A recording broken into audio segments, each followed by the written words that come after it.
Sorry, I'm a couple minutes late. Um, I wanted to fix my tea real quick. I've been running back and forth all day.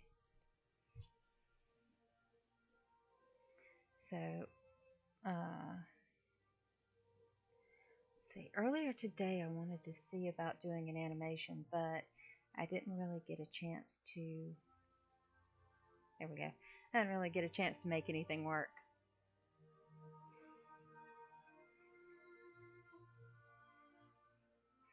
I know, I got ambitions.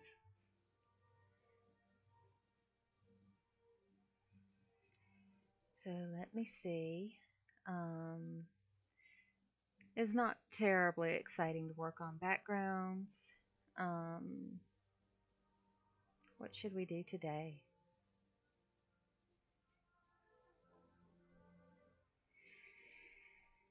Hmm.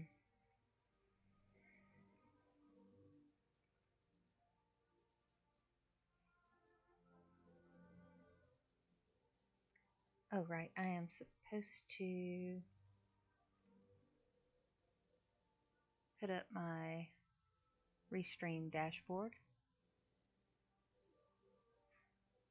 There. Now I can see the chat.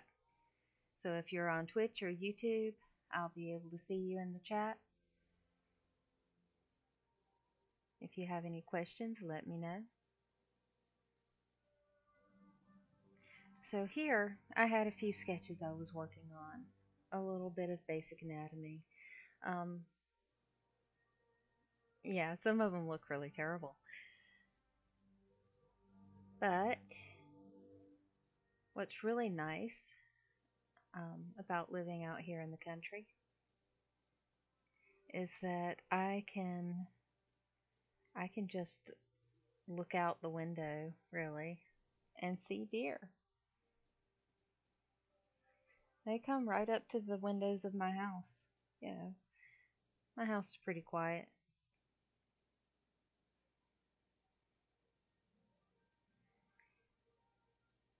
So I can observe them just wandering around. It's like I live in a deer blind. It's fantastic. It's always funny when they realize I'm actually in here.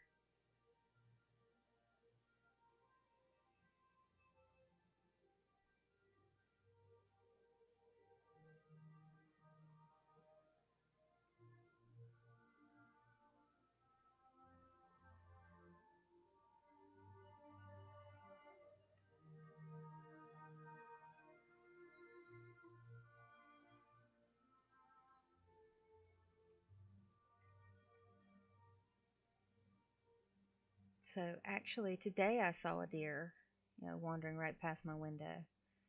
And I texted a picture to Connie of him. Um, he looked a little bit thin, and this does not seem like the season in which a deer ought to be thin. So she's gonna check on him. She always tries to make sure that they have a good outcome. I don't know if he's necessarily one of hers or if he's one of the wild ones that have, been in this area, and he's just attracted to where there's a herd of deer.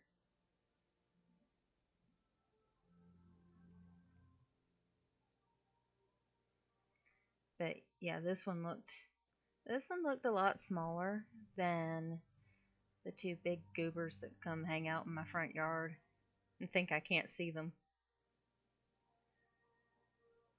And he was much more nervous seeming, or well, not nervous exactly, but more aware of noises.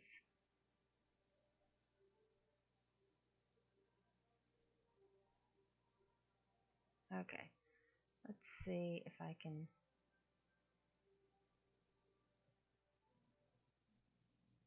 fix up a little bit of the perspective on this one.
So this has been really good for my consistency as an artist. I'm trying a lot of things that I haven't really done before. Tricky perspectives like this one. I'm still I'm still not happy with these forelegs here.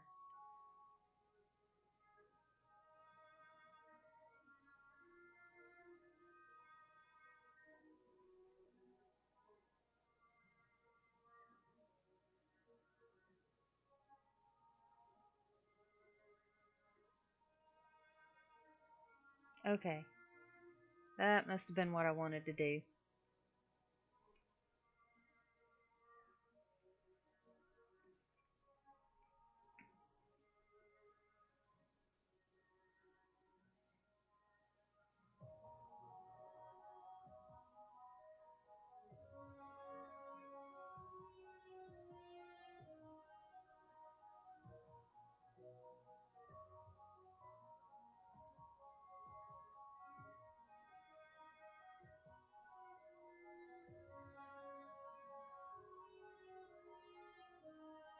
So, I've been thinking and rethinking the direction that I want for the story in the book.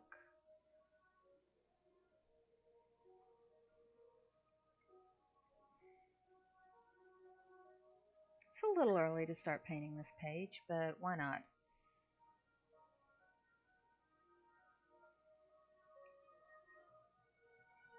Let me see. Oh, I just had a thought.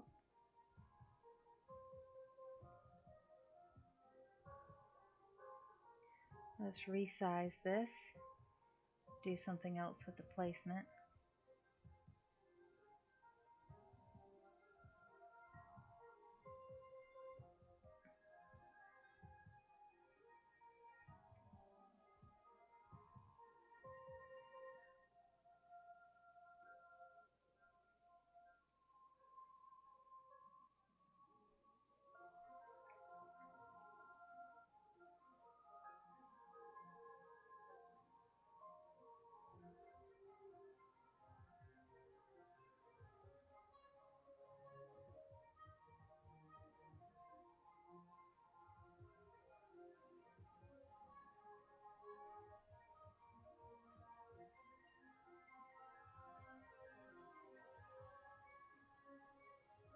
We should have a few trees back in here, over this hill.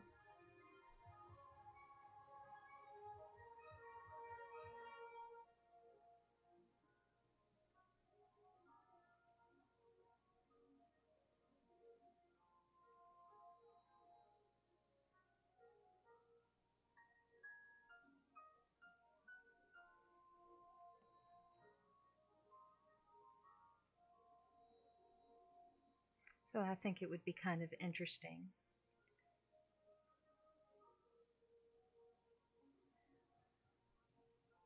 since South Carolina is known for golf courses, or so that's what the tourist board tells us,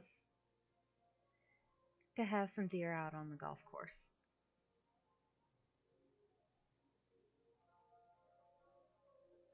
And I also want to do one of these businesses, one of these local sorts of businesses that has really nice landscaping. And then, you go up to it and the uh,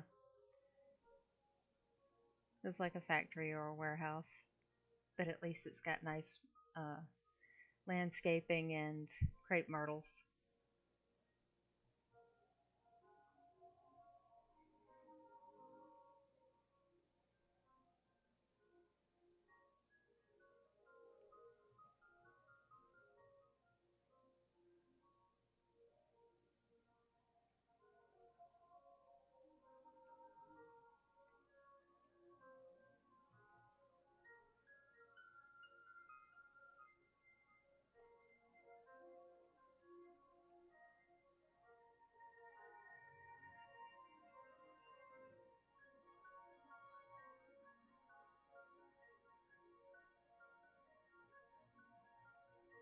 So, in this book, I would like to show a little bit more about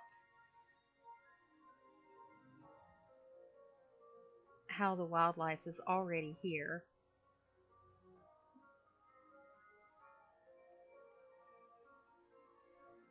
so that they uh, they were here first, living in the margins of our civilization.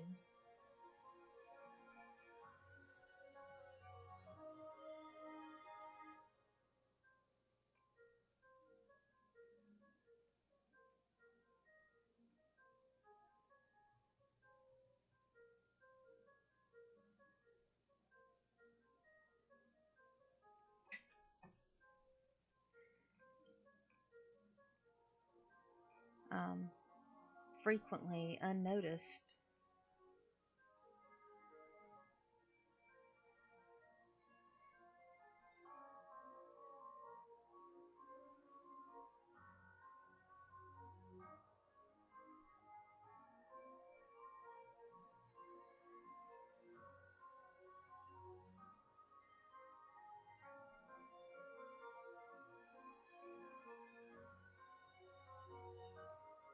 Until they're not.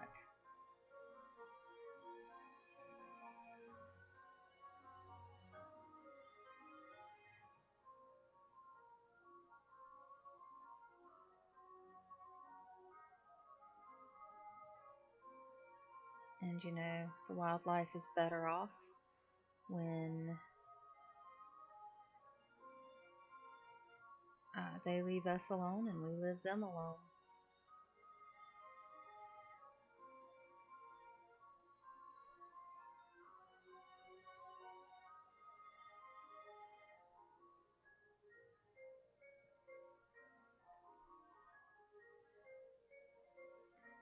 And for the most part, we do, and they survive, and they do just fine on their own.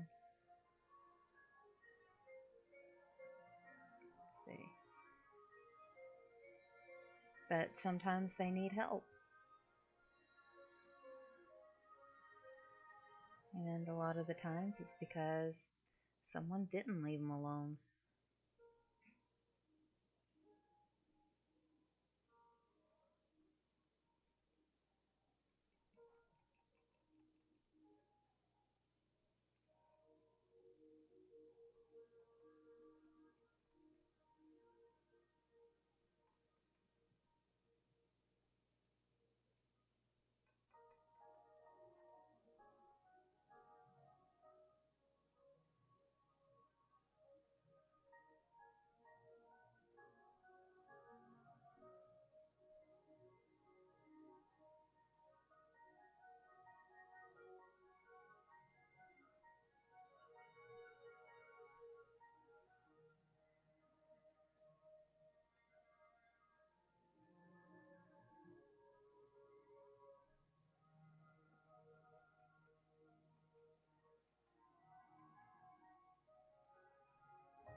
Yeah, it looks like golf course grass.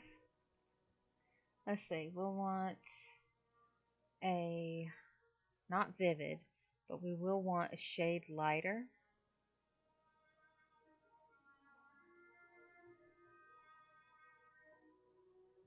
That might be 2 or 3 shades lighter. That might be a bit much. Let's go take a look at the additional color set. Okay, these are yellow. This is kind of what I had in mind. No, that's too subtle. What's this one? Right, this one's right in between those two. Okay, we'll use this one.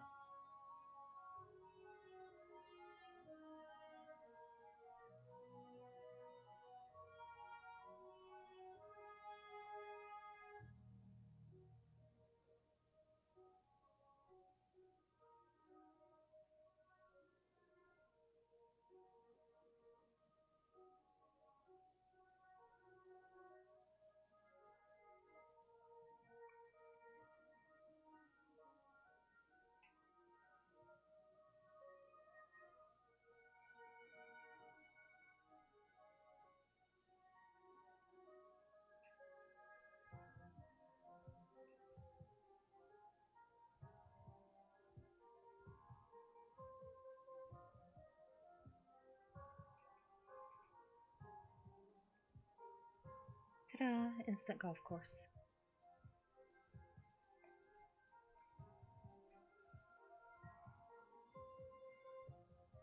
And now I want to block in the trees back here. And so for them, I want a variety of green. This one looks like a nice oak.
I'm going to keep the brush set large and then just blotch in some shadows.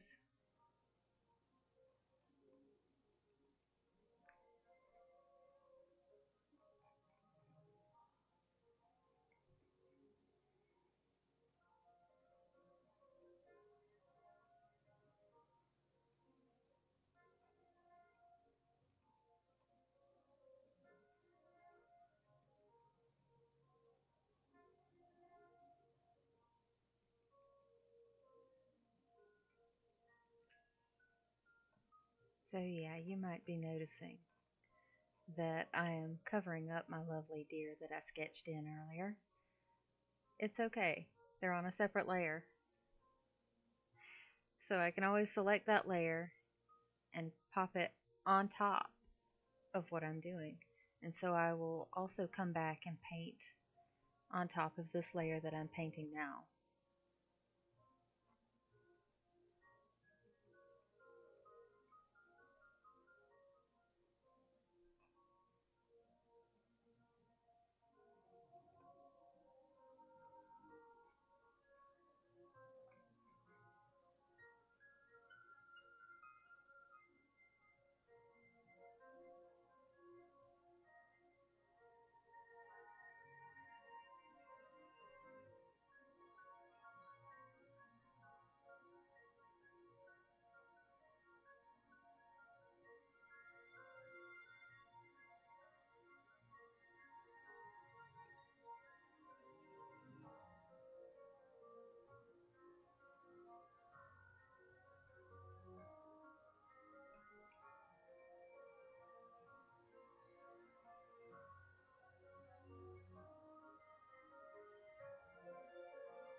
So I have been looking forward to getting in here and doing some painting all day.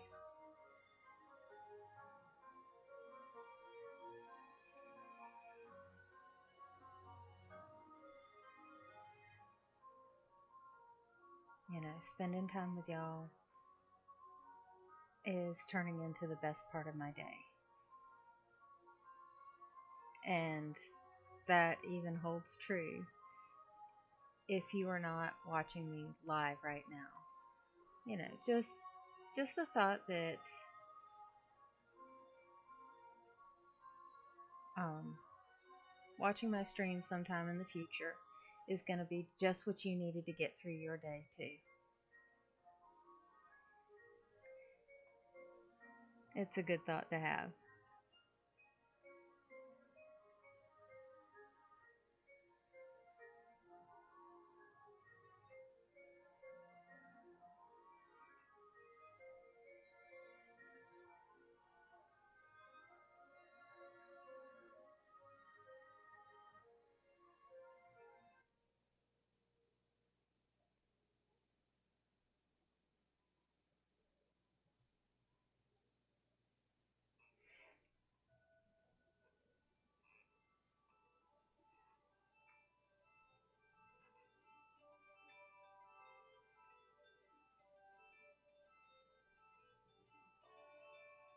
Now, I have a lot of other projects to work on,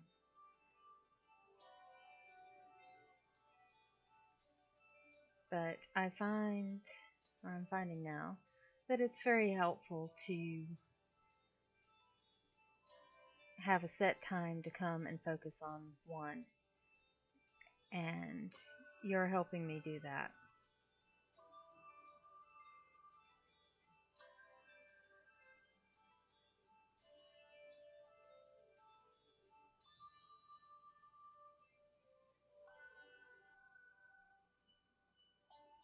Sometimes I have a problem doing something just for myself.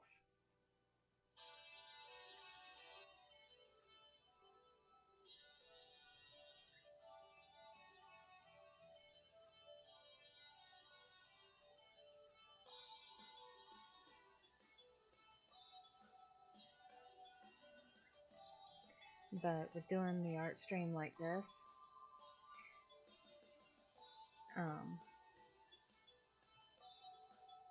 I just have the added incentive of the faint but real possibility that I might be disappointing somebody if I don't show.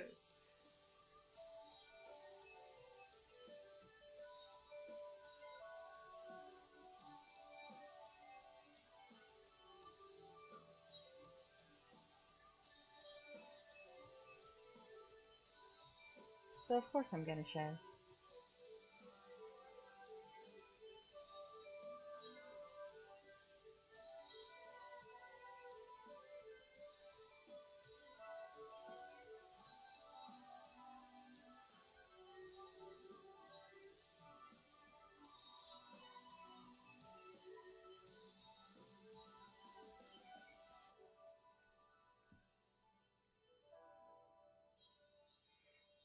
So for the month of June,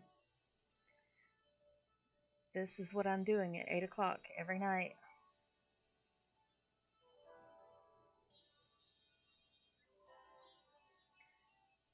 It's my time.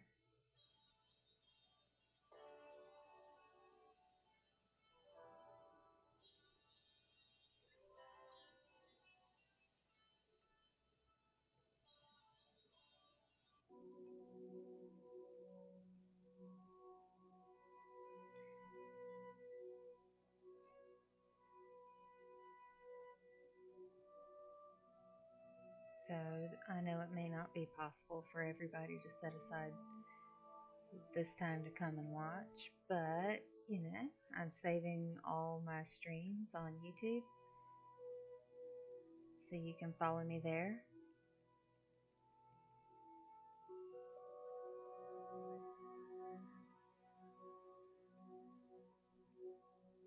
This is the most active with streaming I've been in a long time.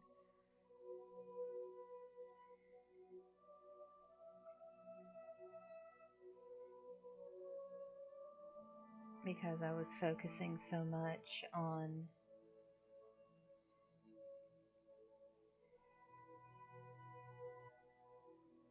trying to create new things and in a lot of different genres.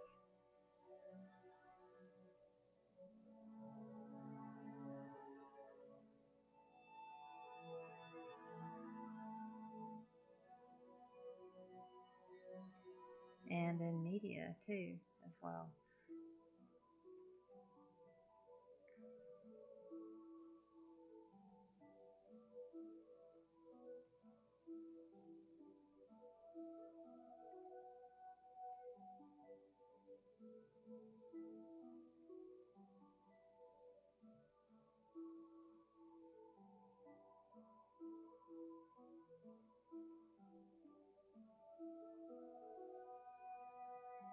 Okay, so I'm going kind of back and forth and uh, adding a little bit of depth so that you can see that the woods go back a ways.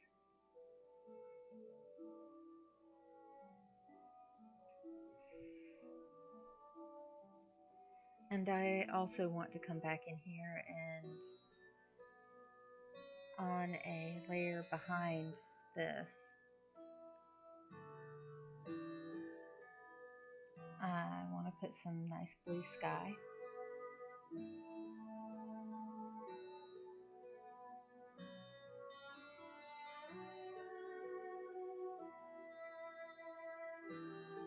So you can see the sky coming through the little gaps in the leaves that are still left.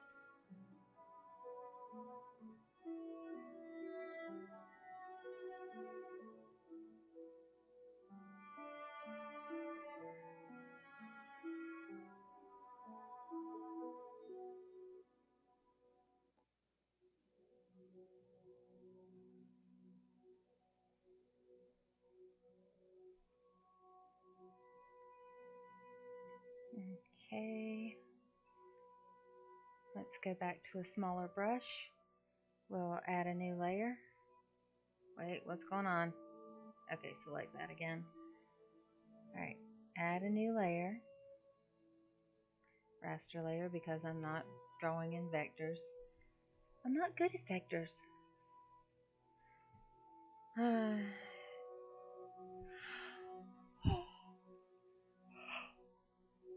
Excuse me.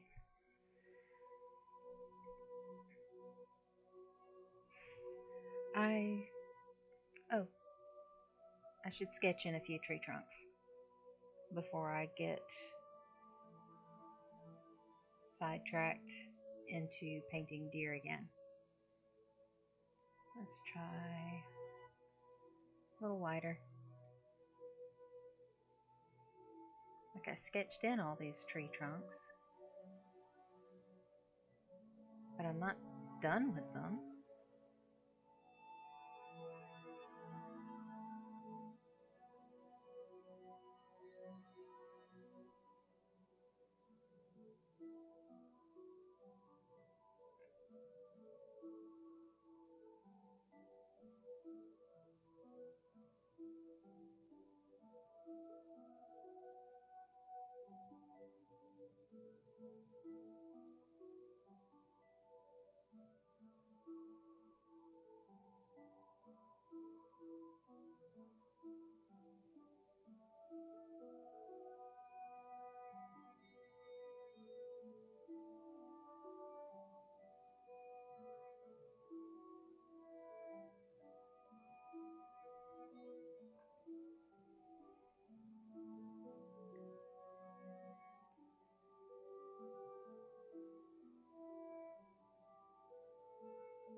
So I've always found it kind of fascinating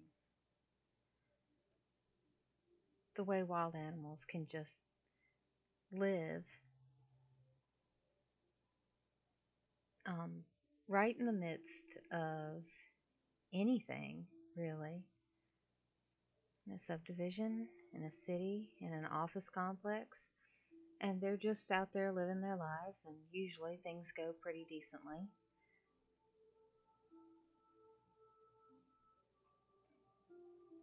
The wrens build their nests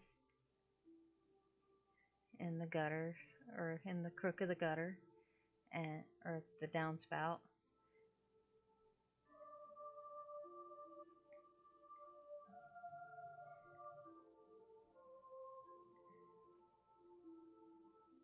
The squirrels roam through all the trees everywhere on the planet, apparently,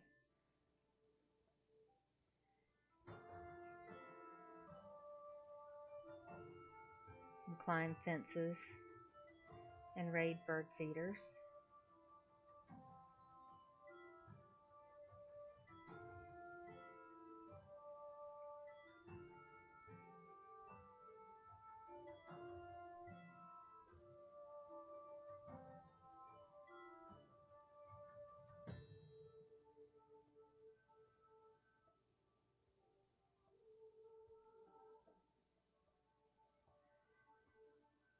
And anywhere there's as many as 3 trees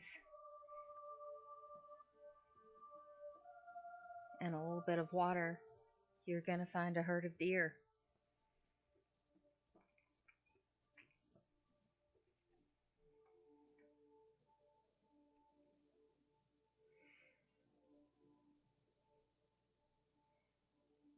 All right, let's hide all our colorful background for a minute.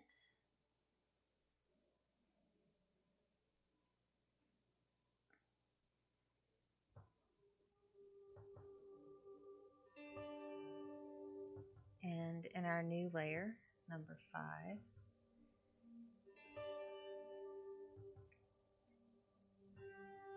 we're going to finally get around to painting these 2 deer.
You know, I really think it cannot be easy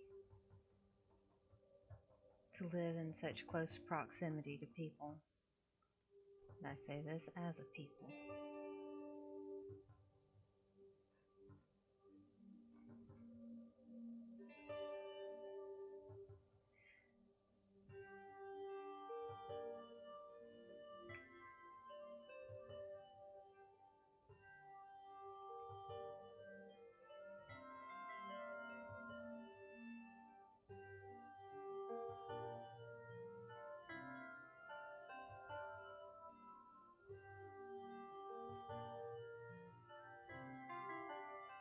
It's really amazing that there aren't more accidents than there are.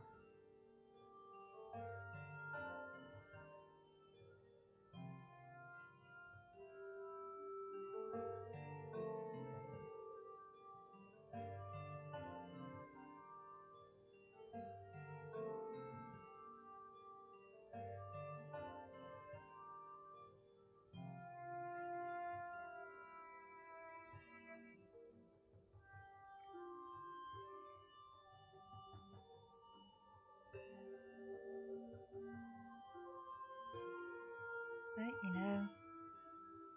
for centuries, or longer, I suppose, deer have had the instincts to stay out of sight and not take chances. And good for them, or they wouldn't have survived so long. They would have gone the way of the dodo.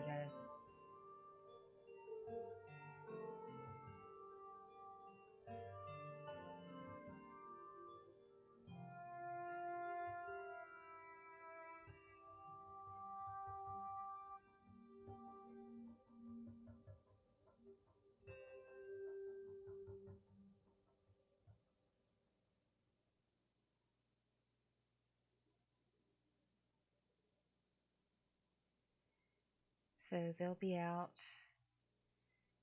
early in the morning,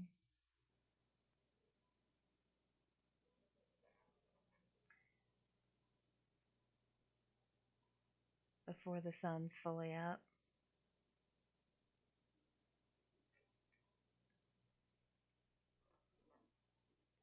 emerging from the mist and the fog,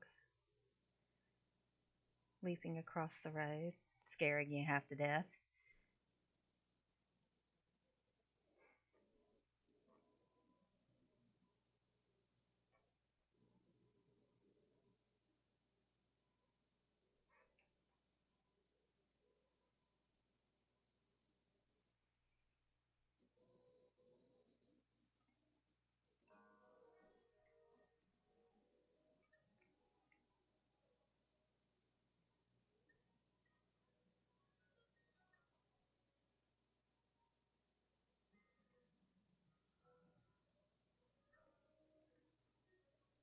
And it's never just one doe crossing the road, or one deer. No, it's all of them. It's however big the herd is, and you don't know until they're done crossing. And even then, you don't know if they're done crossing.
So while I'm painting here, I am correcting my sketches a little bit. I'm not following them exactly,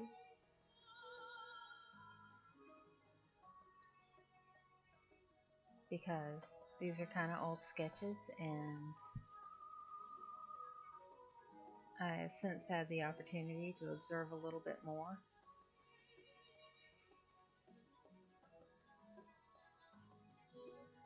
and so I can tell a few places where um, they could be corrected a bit.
So I've sort of kind of almost gotten somewhere.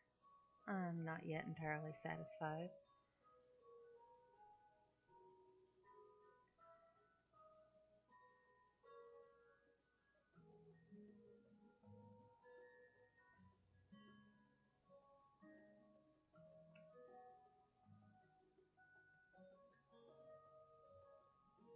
But it might be about time to bring this stream to a close once again.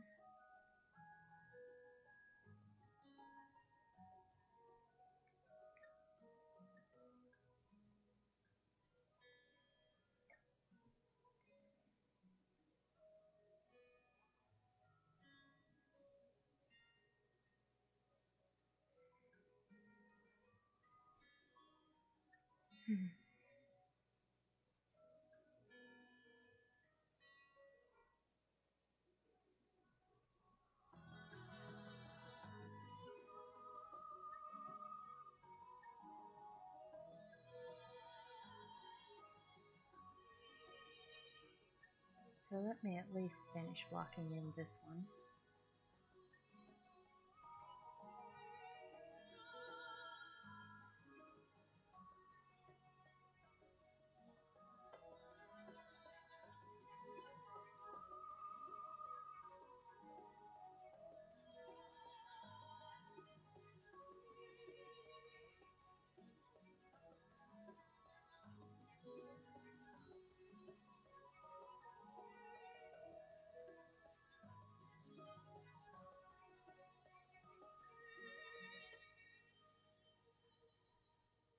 Okay, and while I'm putting the finishing touches, or near the finishing touches, I don't know. I'm not going to be satisfied until the deer is actually what I consider done, and I won't know that until I see it. Anyway, while I work on this deer, let me remind you that this project is part of the Magnolia Fawn children's book, now on Kickstarter. So if you'll go look that up, I would greatly appreciate it. And what this is a campaign to raise the printing funds for the book so that we can have, a real hard copy version. Uh, as you can see, I'm the writer. I'm the writer and the artist, so I don't have to pay a writer and artist. And a couple years ago, I got everything set up so that I could publish my own books. let's click in here. I got things set up so I can publish my own books through OtherRealm Studio. Mostly that means my art, but OtherRealm Studio is now also a publisher.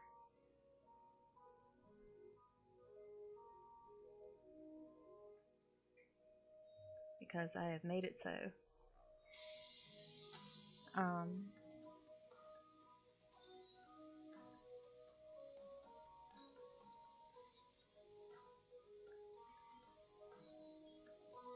However,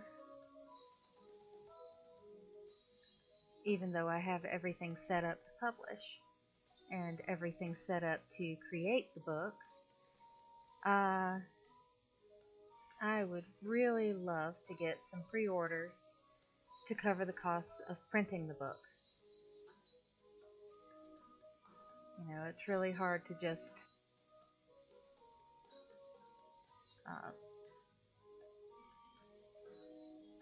print a bunch of copies of a book and then just sort of, I don't know, keep them in your house.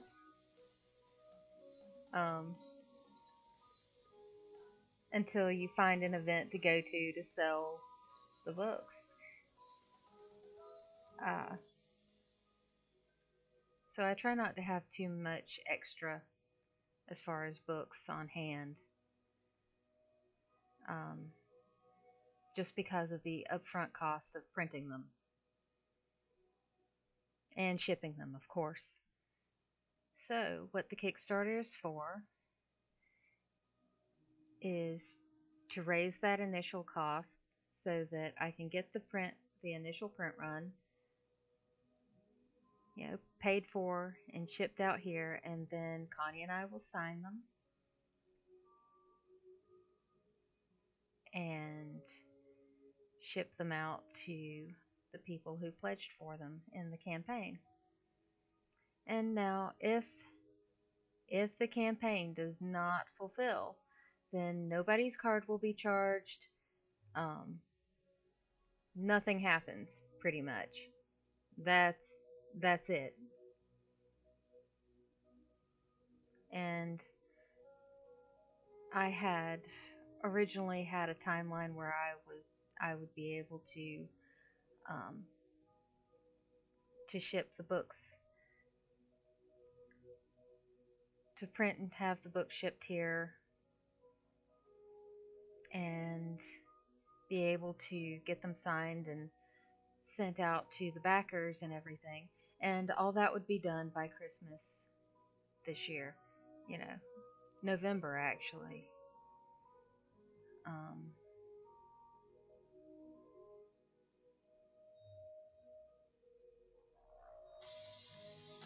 So that it'd be in time for a good Christmas gift. However, if we don't make the goal, then that timeline is called off. I don't really know when I would be able to get them done.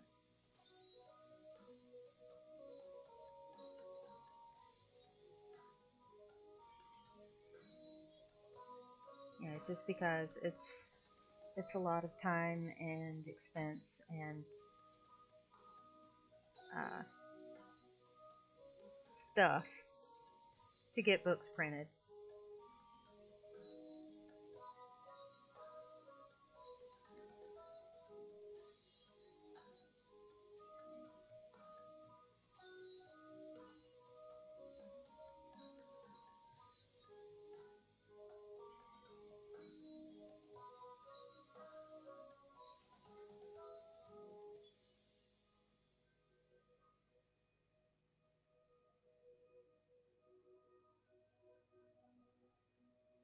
So if you would like to help us reach the goal and get the books printed by sometime in November, and be guaranteed a copy of your own,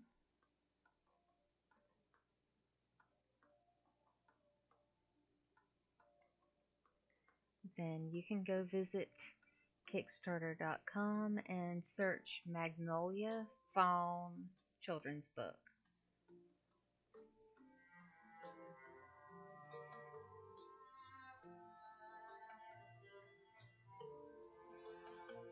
And I can give you a look at what the page looks like. Here we are.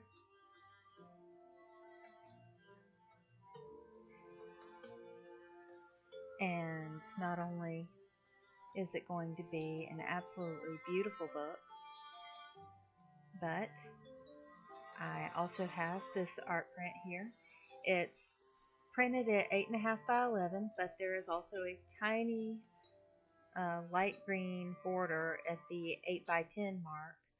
So if you don't have an 8.5 by 11 frame, you can easily modify it to go in an 8 by 10. And so the book and the art print is only a $25 pledge level, plus I think about like $7 shipping.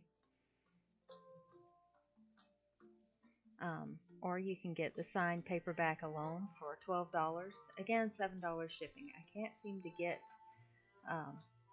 shipping much lower than that. Unless you are local to Gray Court, South Carolina, or you're a volunteer and you're already going back and forth to Connie's every weekend. And in that case, you could pledge for a copy of the book to be sent to Connie, and we'll just have to ship it the one time, and you can pick it up when you come over. And that'll be just the $12, which covers the first shipping from the printer.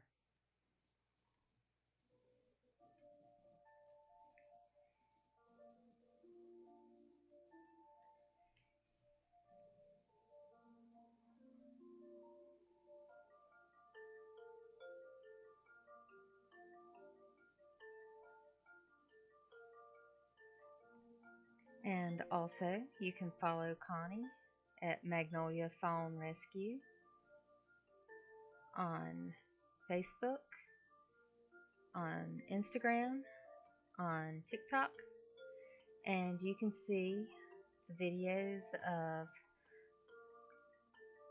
her and all these deer that she rescues. And the goal is always to release them back into the wild. She's certified by DNR.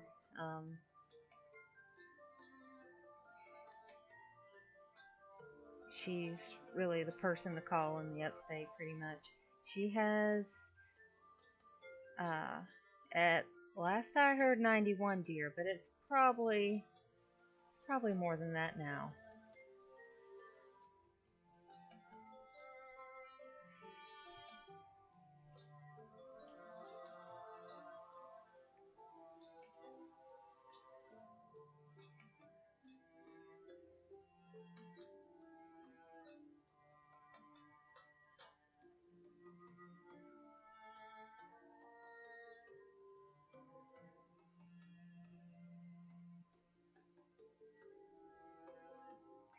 But she takes in orphaned and injured fawns, mostly in the spring. Although sometimes she'll take in older ones that have been found injured. And sometimes she will go and rescue some that have been illegally raised as pets. You can't do that in South Carolina. And that have been turned loose once. You know, they got to be yearling bucks and had little spikes and started rearing up on people because that's how they play. And they think that people are their herd. So there's kind of no help for it. So a big part of what Connie does is rescuing the deer and also educating the public.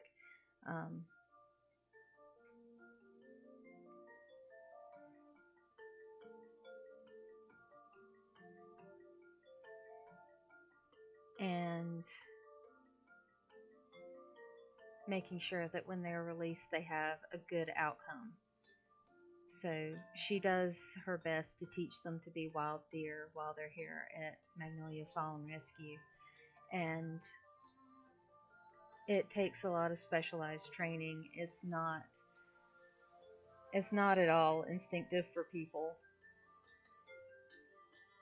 to be able to know how to raise a fawn so that it can be released into the wild one day.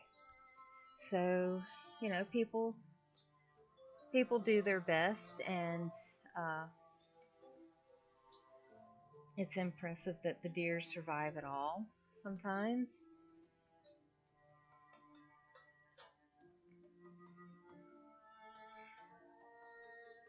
because they really are very delicate creatures, and they get upset stomachs easily, and then they'll just die. Um, so it really is difficult to raise them in the first place, and so if you don't have the specialized training, then it's easy to pay them too much attention and have them imprint on people, on children, on dogs, um, and then they're no longer equipped to live in the wild like they ought to be.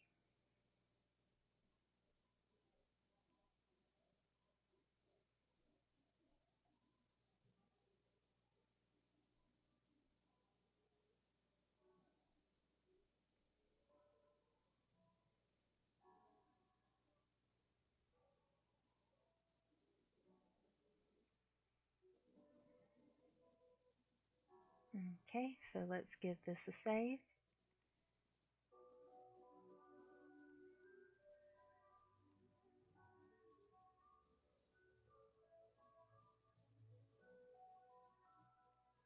Let's hide the sketch, put the sky back in, and here we have a deer uh, on a golf course. And they're not trespassing there, they've always lived there. They don't know what the golf course is doing there.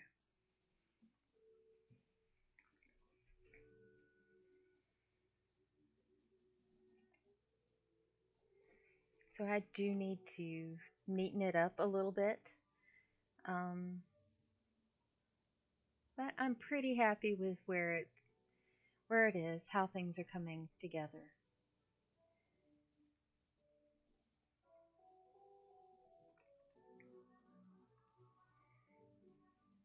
All right, since it's still June, today and tomorrow, and the day after that, and for a week or two past that, then I'm going to be here every night, 8 p.m. Eastern. Come back and see me, and we'll get this book done. Thanks so much. Bye.